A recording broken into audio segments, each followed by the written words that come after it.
Hello everybody! Today I'm so excited to show you how to turn these delicious local fresh strawberries into this delicious strawberry jam.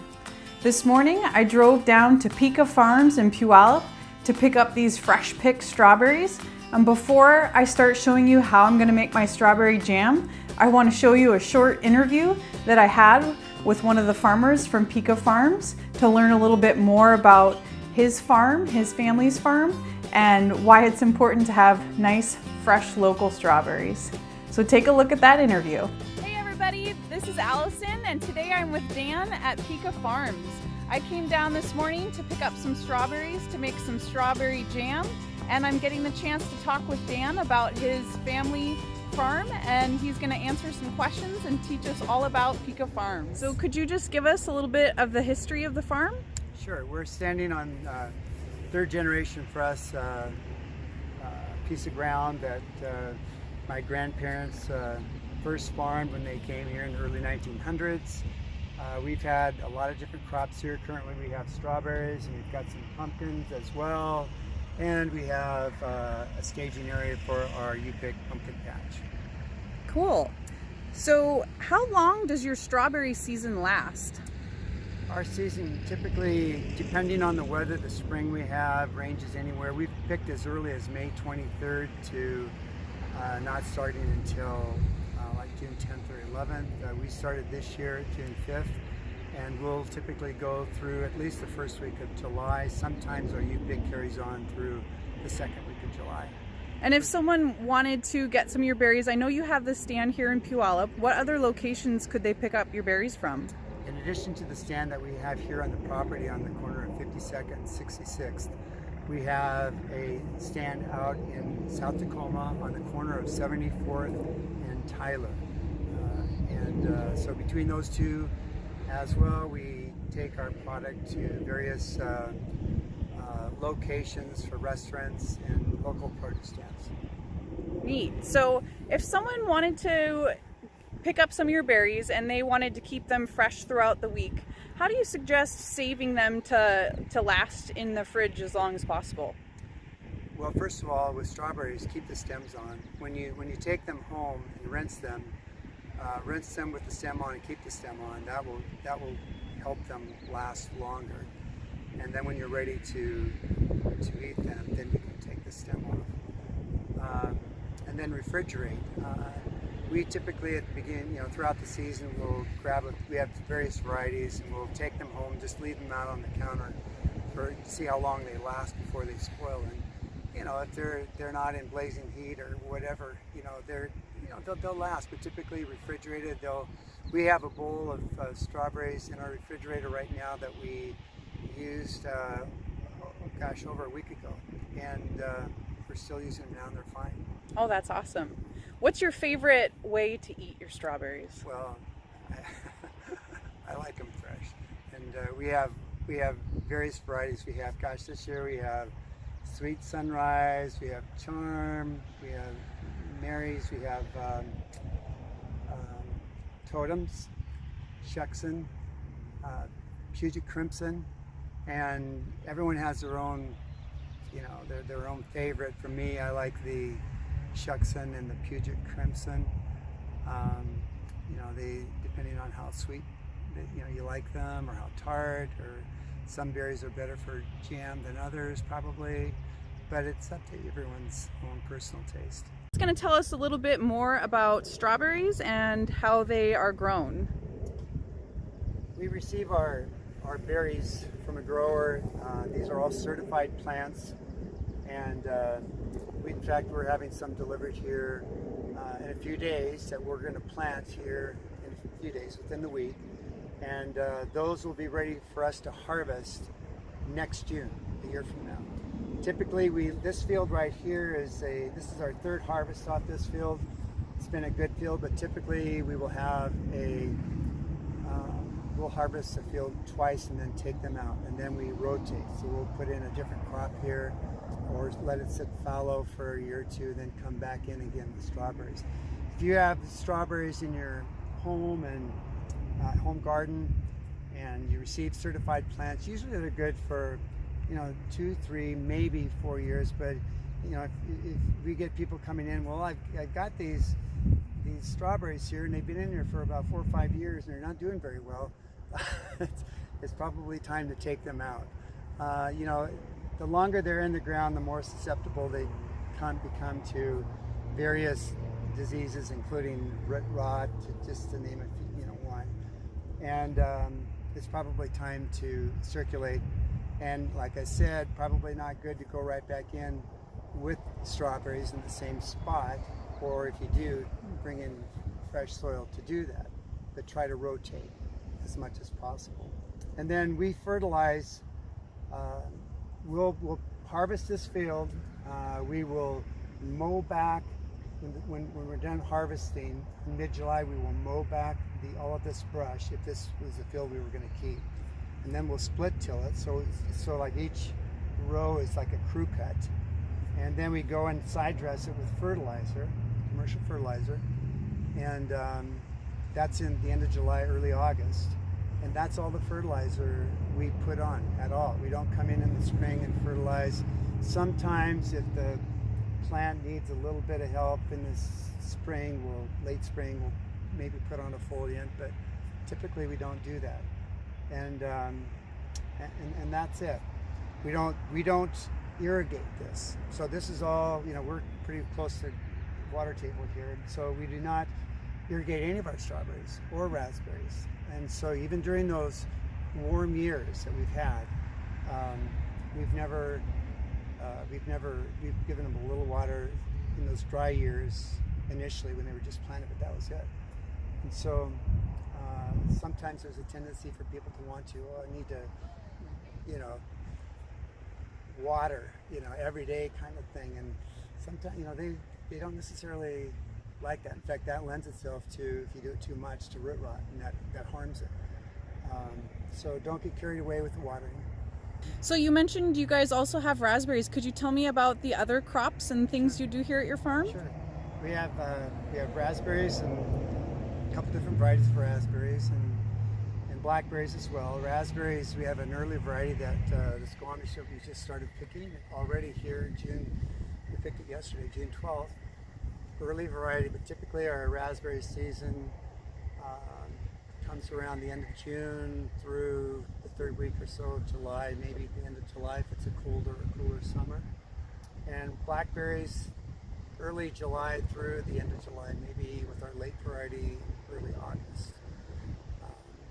So yeah, between the three, the strawberries, raspberries, blackberries, off our stand we have berries in place through all of June and July. That's awesome. And now you also grow pumpkins. I'm going to just pan over to your one of your pumpkin patches that is just starting right there. Can you tell us more about all the fun activities that you offer in October? Sure. That little patch you saw there, they're called Conestoga Specials. We have 45 different varieties of pumpkins in our 14 acres of pumpkins. And so we try to provide various shapes, sizes, some with warts, some white, some, all different kinds. And we offer U-pick for them to go out and pick those in the field, or we harvest and we display behind our stand. We have a U-pick patch here, and in October it gets very busy around here. We're open every day of October and on weekends, the full day on weekdays, because my brother and I both teach. We open at 3 o'clock and go to dusk. But weekends are lively, a lot of fun. We have kettle corn, hot dogs, we have coffee place, we have sandwich place, we have hay rides, slingshots. We have our corn maze, 4-acre corn maze with various tasks that you do when you go in. And then just a lot of pumpkins, a lot of fun. We have a bluegrass band on weekends. Usually it's best to check our website to see for sure what day they're going to be here, but weekends typically, and they're wonderful. They're great. They add a lot of character to the activity.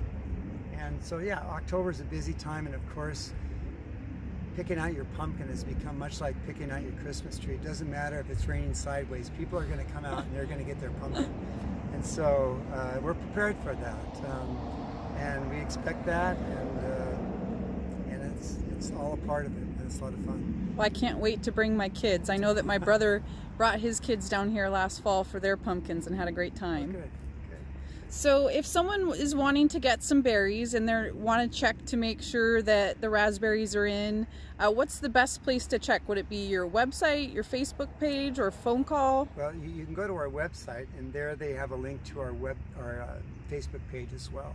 So we have our website, we have Facebook, and then also I believe we're on the Google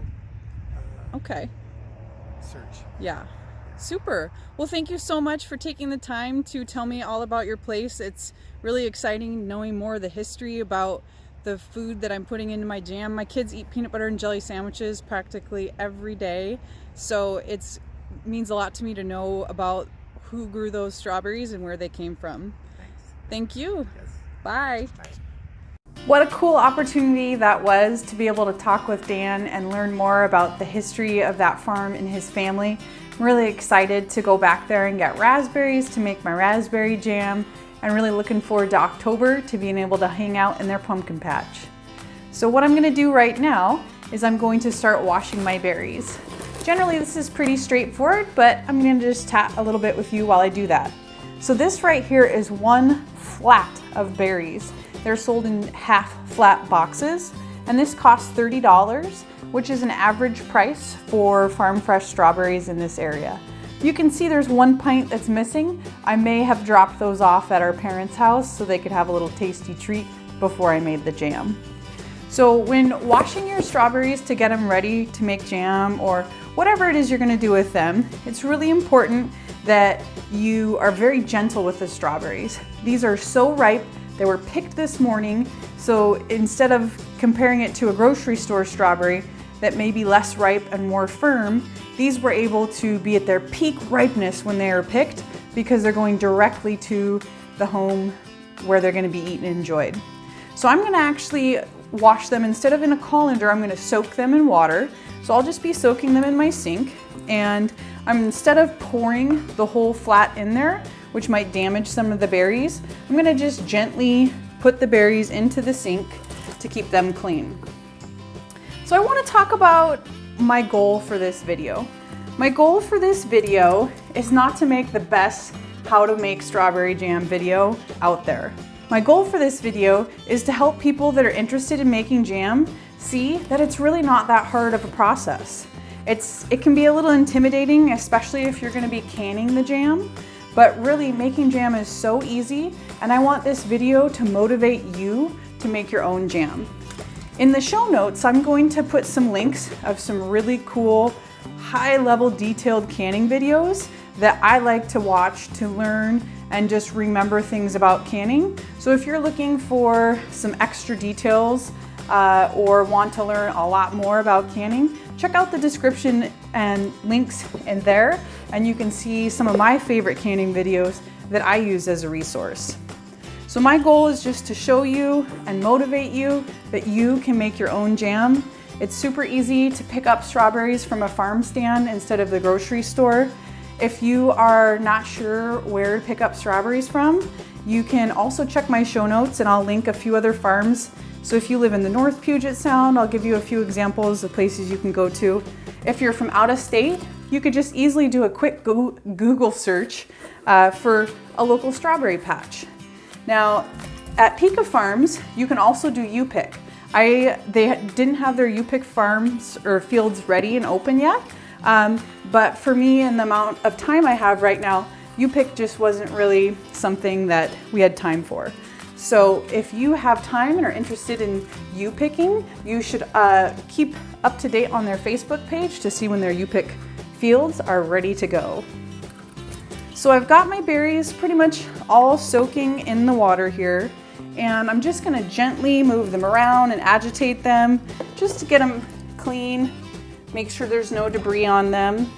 If you are wanting to save berries to eat them whole, you should still keep the stems on, like Dan said in the quick interview, And you could even add some white vinegar to this water bath, and that'll help kill any mold spores or things like that, just to help them last a little bit longer in your fridge. These berries are gonna get all put into jam, and if we have any extras, they'll get gobbled up pretty quick at my house. Check out how beautiful these strawberries are. They are all freshly cleaned. They look and they smell so delicious. I'm gonna let them sit here and dry for a little bit while I tell you more about the jam that I'm gonna be making today. So the type of jam that I'm gonna be making is a canned jam. You can use this recipe to make jam and then not can it and just keep it in your fridge. There's also good recipes out there for freezer jam if you're a little intimidated by the canning process. But again, I really want you to watch this video and see that canning doesn't have to be that intimidating. When I first started making strawberry jam and canning strawberry jam, my 6-year-old was a baby, and it was an adventure that I would do when he was taking his naps. So that's one thing I do want to say, is that if you have small kids, that the beginning part of the jam making process, like picking the berries or washing the berries or even coring your berries and removing those stems, those are good things to have your kids involved in if you want, or to even have them just running around the house like they always do. Once you start the process of cooking your jam and canning your jam, it's best if you have something for your kids to do, like napping or some other activity, because you really want to make sure that you can focus on what you're doing with the jam and with the canning. Plus, it also gets really hot in the kitchen, so it's not always the safest place for small kids to be. But if you have older kids and they want to join in the jamming fun, then let them in. So the recipe that I'm going to be using today is actually just the recipe that comes with the pectin I bought. I used a low sugar or no sugar pectin. This brand is Sure-Gel. I'm not really partial to any particular brand. There's lots of other brands that I've used as well. So with this pectin comes this recipe sheet here, and it has recipes for freezer jams as well as for cooked jams. My biggest tip for you is to read through these directions ahead of time, or if you're using another recipe you might have found on Pinterest or somewhere else, read through your directions ahead of time. Make sure you have all the proper equipment and ingredients. And then what really helped me, especially as a beginning canner and as an experienced canner when making multiple batches, is to write out the directions on a big piece of paper and post them right up on your cupboards. That way you're not sitting here trying to read these teensy tiny directions on your paper to figure out what you're doing. And it makes it much less stressful if you can just glance up here and see what step you need to do next, and to make sure you don't miss any steps. So I'm going to be using a steam bath canner. Another common type of canner is a water bath canner. A steam bath canner is a little bit different than a water bath canner because it's not as deep. So this is the part where it's going to fill up with water, and it's going to use the steaming process to seal the jars. A water bath canner is pretty much upside down version of this, and you submerge your jars in water. It takes a lot longer to heat up that water to process those jars than it does in a steam bath canner. I've used this for maybe about 4 years now, and I'm very pleased with this purchase. I got it off Amazon, and it was fairly inexpensive and has been very much worth the investment.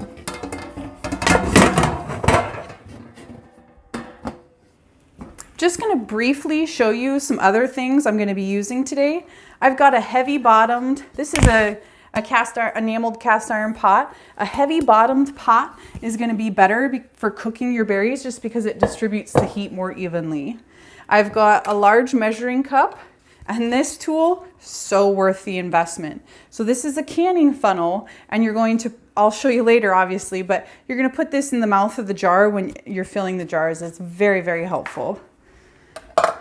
You're also going to need brand new lids. Now, the lids for canning jars come in two separate pieces. There's the lid here that has that rubberized seal, and then this is called the ring. The rings you can reuse, the lids you cannot reuse. So you need to make sure you have brand new lids. This is a little lid magnet thing that you can use to pull the lids out of the water. Now, I've just recently learned that modern day lids don't need to be heated up anymore. So today I'm not going to heat the lids up before using them. So I won't really need this. But if you want to heat your lids up, because that's kind of how we've been trained to do things as canners, you can, and this just makes it a little bit easier. I also have 4 cups of sugar already pre-measured. It's really helpful to have that done ahead of time. And I have some coconut oil, or you could use butter it's optional to use if you want to reduce the amount of foaming you'll have. Another must-have is this jar lifter. So I'm going to use this to lift the jars out of the steam canner, so that way I don't try to do it with oven mitts or something like that, which could cause me to slip and drop, and it would be a big mess. So these are a very handy tool. So what I need to do first is get my jars sanitizing. They've already been cleaned in the dishwasher, but they need to be sanitized right prior to filling them with your jam, just to make sure that there's no bacteria in there that might cause your jam to spoil. So for my for my steam canner, I'm just gonna fill that bottom portion up with water, and I'm gonna sanitize those jars while I'm cooking the strawberries. So next up, what I need to do is core the strawberries. That just means to remove the stem, and then you can mash the berries. So depending on if you prefer a jam that has a large, chunkier consistency, you're gonna wanna mash your berries with a potato masher or some other similar tool. I prefer our jam to have a smoother consistency, so I'm actually gonna be putting my berries into this food processor and giving them a whirl through there, and that's how I'm going to mash my berries. So to core my berries, I just used a small paring knife. There's lots of strategies you can use, but I feel most comfortable this way. It allows me to remove the least amount of this little stem here. Now, if you want to go crazy and really maximize your use of these strawberries, you could collect these stems and make some strawberry vinegar or other little concoctions out of these. I don't have the time for that. I'm really just proud of myself for actually making this jam, so I'll just be putting mine in the compost. So up next, I'm going to fill up my food processor. So I've cored up a bunch of strawberries, got my container and my food processor filled up, and I'm going to give them a nice process because I like that jam smooth. If you prefer a chunkier consistency, you'd want to be chopping your berries in half or breaking them down smaller before mashing them. It just makes it a little easier. But since I'm using the food processor, I just toss them in there whole. Now I'm gonna give them a buzz and see how much this turns into as mashed berries. All right, it didn't take long because you don't wanna completely liquefy these, but they are pureed, and I'm going to put them into my measuring cup. Remember, you need 6 cups of mashed berries, not just sliced berries. So that made exactly 4 cups, and I still have here, you probably can't see in the camera there, still have at least a flat of strawberries left. So that's wonderful. I'm gonna go ahead and just pour them into my pot here. I cored some more berries, and this should be just enough to bring me up to 6 cups of mashed berries.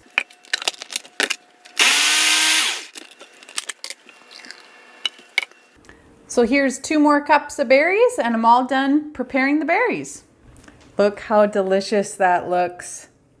And it smells really good too. So I actually have quite a few berries left. I didn't keep them in their containers, so I don't know exactly how much, but there are probably not quite a half a flat, but there's a decent amount left there. Now, a lot of you might be tempted to add some extra berries to your mix, but it's really important you follow the recipe because your jam might not set properly if you don't use the proper amount of sugar and berries for the amount of pectin that you have. Another really important thing to keep in mind is that making double batches of jam is not a good idea either, because if you double your batch into this container, so maybe you're using twice as many berries, twice as much sugar, and twice as much pectin, but cooking it all in the same pot, that can also be a problem and cause your jam not to set. So it's better to do one batch at a time and to just cycle through multiple batches. That's where having these directions posted comes in really handy. So now that I've got my mashed berries, my next step is going to be to combine together my pectin with 1/4 of a cup of the sugar that I'll be using. Having my sugar pre-measured just makes everything a little bit easier. So now's the point in the jam making process where it's going to get a little bit more fast-paced. I'm gonna start cooking the jam. My jars should be heating up and getting steamed. Actually, these are not ready yet. I turned my stove up a little bit. You'll know your steam canner is ready to go when you see a stream of steam coming out of this hole here that needs to at least reach the top of the lid before dissipating. So this actually has a little bit of time that needs to go before it reaches its steaming point, but that will be steaming those jars while I am cooking this jam. I'm gonna be bringing the jam to a rolling boil. I'm gonna add the pectin and a little bit of sugar, and then I'm going to add more sugar, the rest of the sugar into the jam. And an extra little thing that's optional to add that will help reduce foaming on the top of the jam when you're cooking it is butter. Today I'm actually gonna be adding a 1/2 teaspoon of coconut oil just because I prefer the flavor and how that works together with the strawberries. It's delicious. I use coconut oil in place of butter in a lot of different things. So the steam canner, you might not be able to see it in the video, but it's producing a nice long stream of steam. So I'm gonna add in my quart jars into the steam canner. They'll start sanitizing and then I'll get my strawberries cooking.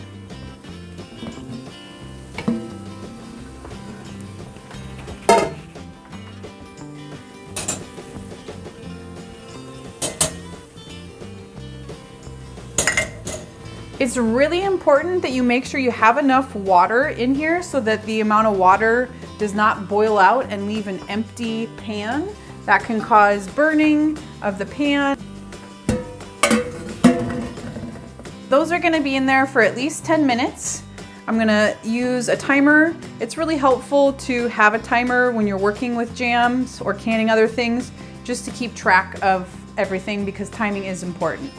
Next up, I'm going to start bringing my strawberries to a rolling boil. I'm gonna add in the pectin and the 1/4 cup of sugar right away.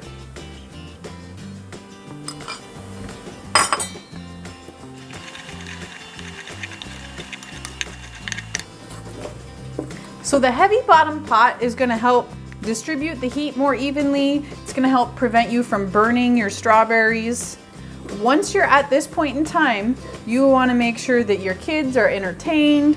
You wanna make sure that you're not gonna answer your phone or go get distracted by folding your laundry. This is gonna take your full focus. And I say all those things because I've done them before. At this point in time, I'm also gonna add that coconut oil. So it calls for a 1/2 teaspoon. This is a little bit less specific in its measurement than, say, you need to be with your sugar and your berries. There we go. Okay, so now I'm just gonna keep stirring until it reaches a rolling boil. A rolling boil is when it's bubbling and it won't stop bubbling even while you're stirring it.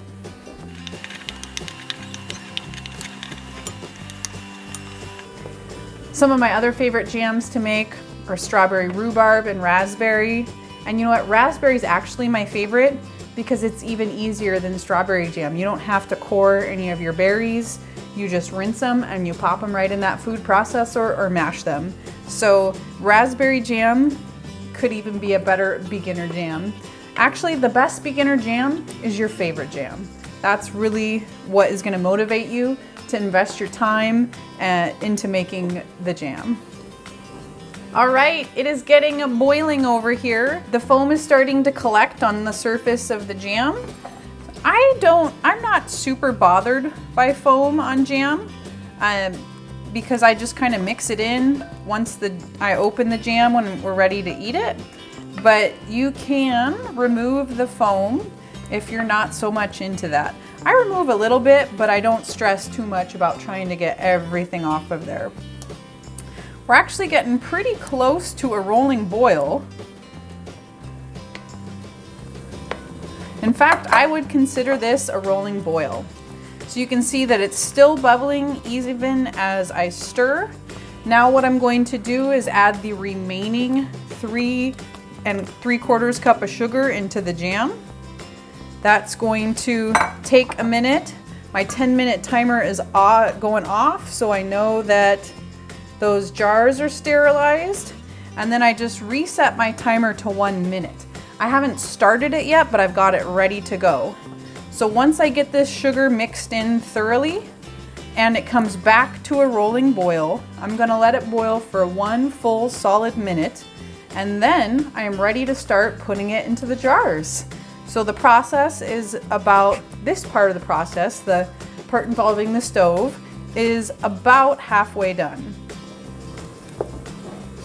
So the pectin I'm using today is a low sugar or no sugar jam recipe. If you're wanting a sweeter jam, you could get a traditional pectin that has the full amount of sugar in the recipe. I also like to make no sugar jams using a sugar substitute like Splenda or other types of sugar substitutes. With those, you have to be careful because the jam consistency is going to be a bit runnier and not as thick as when you use a traditional sugar recipe. The strawberries are now at a rolling boil, so I'm going to turn on my 1 minute timer. After this minute, I'm going to remove the strawberries from the burner. I'm going to open up the steam canner and take my jars out. And then I'm going to use the ladle and the funnel and I'm going to fill my jars up.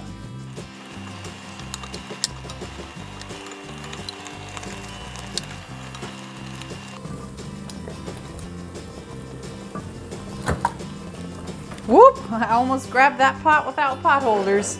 That would have been hot.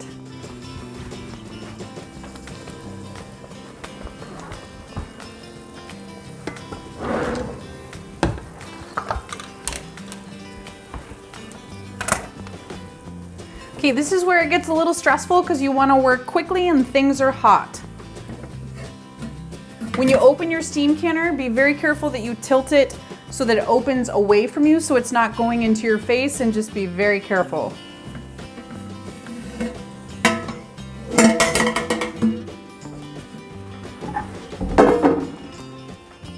I'm going to be using my jar tongs to remove those and put them here on this towel so I can fill them up. It's important to put the lid back on so you're not losing any of your heat. And check your water. I think I have enough. Actually, I'm going to add some extra just because I want to be safe. So I'm going to quickly just fill some up. And it's probably going to reduce the steam a little bit, but I get nervous about running out of water in there. Okay, so now I've got my jar funnel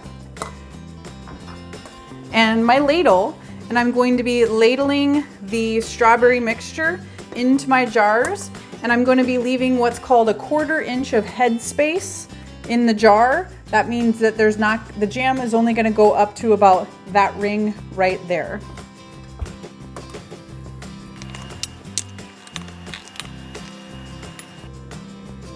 I then have my clean lids. I'm going to put that on top. And then my ring, I'm just going to hand tighten that. And your jar is hot because that jam in there is hot. Actually, I forgot an important step. I didn't need it because I used that ladle, but you really want to wipe the top of your jar to make sure that there's no jam on there that could interfere with the seal of the jar.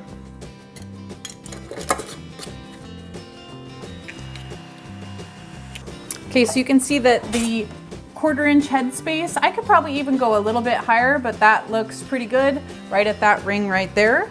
I'm gonna make sure I clean the top.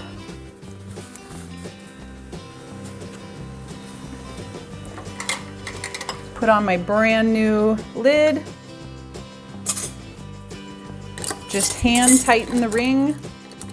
Ooh, hot.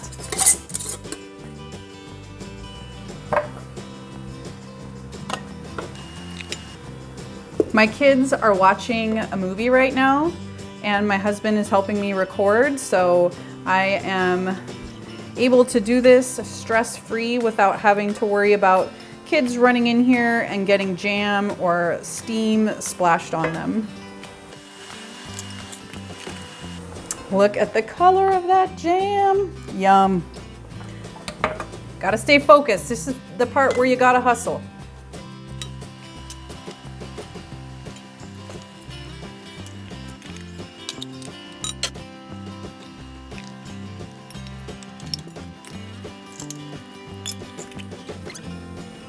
Okay, now the jam is ready to go back in the steam canner. You can see that the stream of steam is plenty long, so this is plenty hot in here.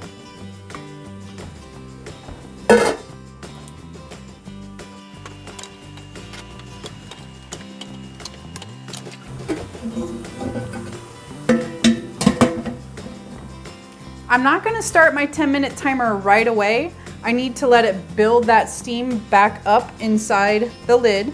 And once the stream of steam is back up to here, then I'll start my 10-minute timer. So now you're just waiting, paying attention to the steam, and setting a timer. These jars have been in the steam canner with the steam at its maximum for 10 minutes. So now it's time for me to take them out. I'm gonna go ahead and just turn them off. Remember, when opening this, open it so that it is away from your face, and just be really careful.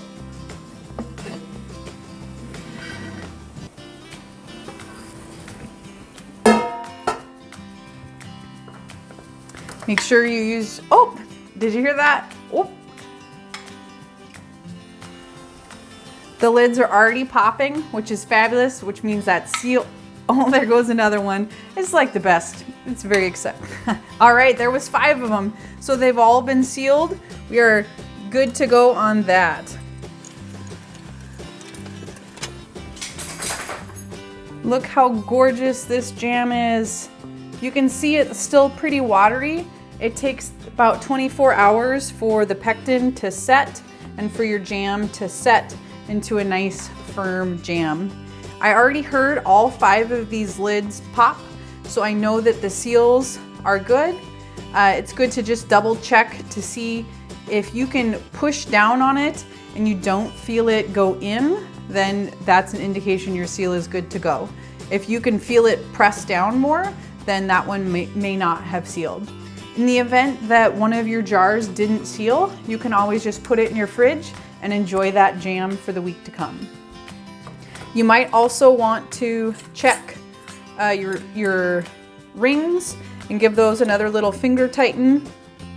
You don't want them down there super tight because you're wanting the lid itself to be what's giving you the seal. The ring is not giving you the seal. The ring is just protecting and holding that lid.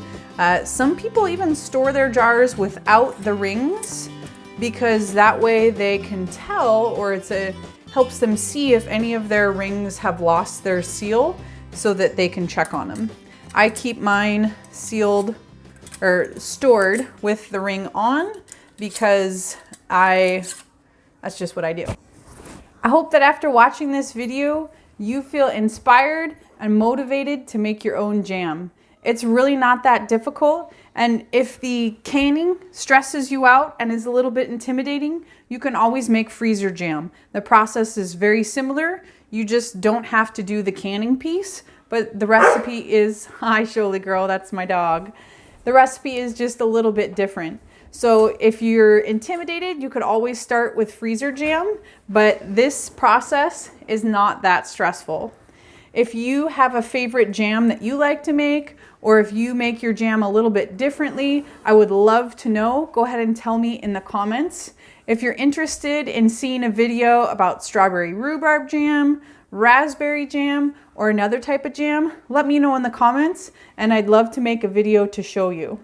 If you're interested in some unique flavor combination, my friend Steph at Garden by the Sound is a really awesome artisan jam maker, and she makes all sorts of really cool flavor combinations, and I'd love to do a collaboration with her. Also, if you're interested in getting berries from Picha Farms, I'll link their information in the description of this video so you can check their farm out.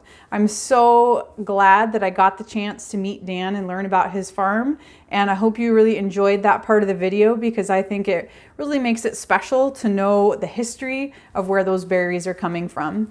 If you enjoyed this video, I would really love it if you hit the like button, and if you want to see more of my videos to come, you could subscribe or even hit the bell, which will give you notifications every time I post a video.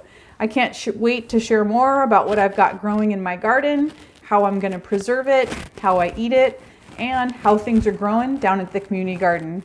Have a great day.